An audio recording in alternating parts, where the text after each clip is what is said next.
Hey, what's going on, guys? CNC Cards here, back with another video, and in this video I'll be talking about UFC cards, and in particular the UFC hobby boxes versus the blaster boxes that you can get, the retail exclusives, the Target, Walmart, those kind of things, compared to the upper high-end hobby boxes.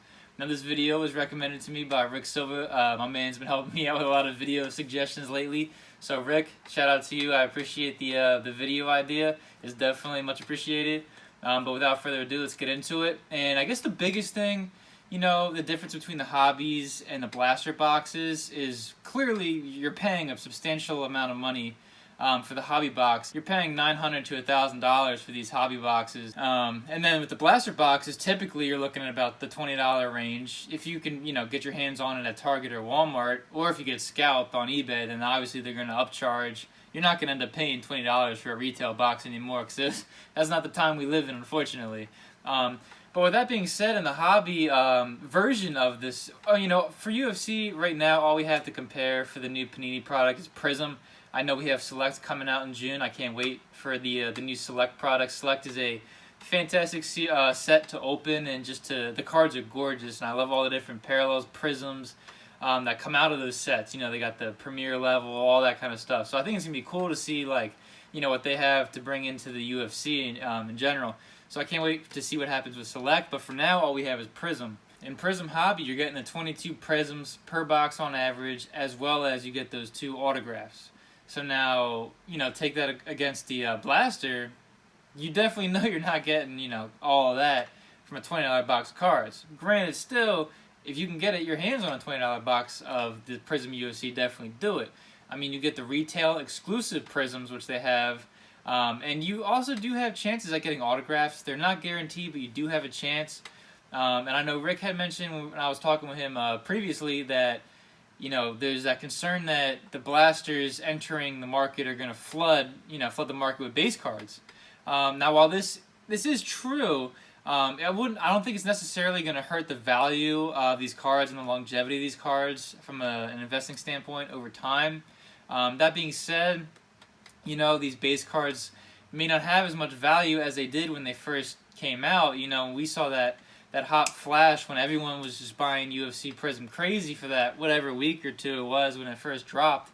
We're not going to see that kind of value being generated from base cards anymore. I ended up selling a Khabib base card for $25, I think it was. That same card's going for $10 now. So we did see a definite dip in that market, which was expected. When something's hot, everyone goes for that product, and then it cools down.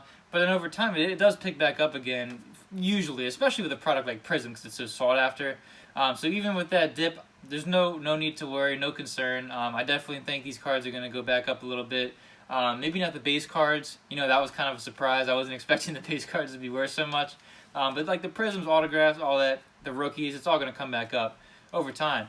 Now with the blasters being said, all the base cards that are going to be coming out of there, I still think there's going to be, value to be had, just because the rookie cards, the base rookies will always have value. Now, we've seen this comparing with football, basketball, their Prism products.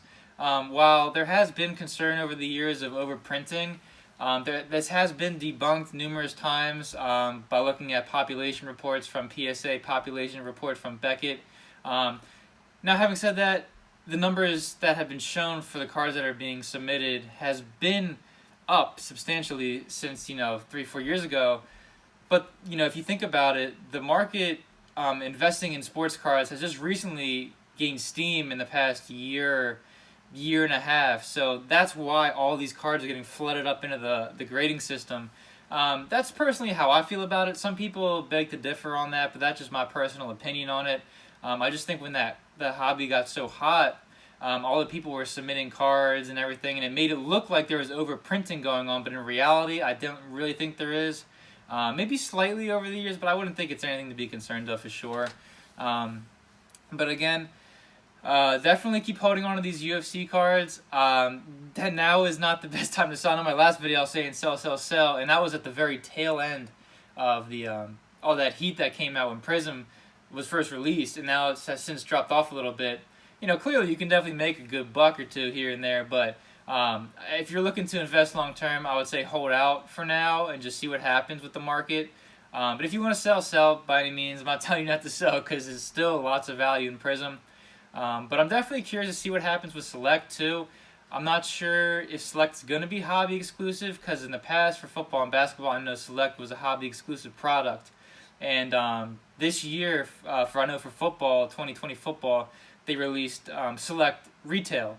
So blasters, you can go to Target, Walmart, get your hands on these Select Retail boxes. And now that has, flooded the market, you could say, in base and all that stuff, but I don't think it's going to hurt the value over time. I just know Select was always cool because it was hobby exclusive, so you knew, even your base rookies, you knew were going to be, lower printed than like Prism, Optic, all those different sets. You knew your Select cards were, far fewer in between.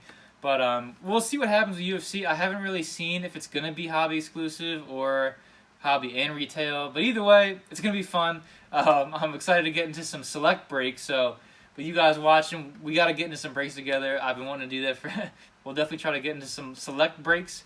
But yeah, definitely let me know in the comments below what you guys think. Do you think the market is going to be flooded because of retail releases and things like that? Do you think there's going to be too much printing going on? Do you believe in overprinting or not? Let me know what you think in the comments below. And as always, thank you guys so much for watching, and I will see you in the next video. Have a good one.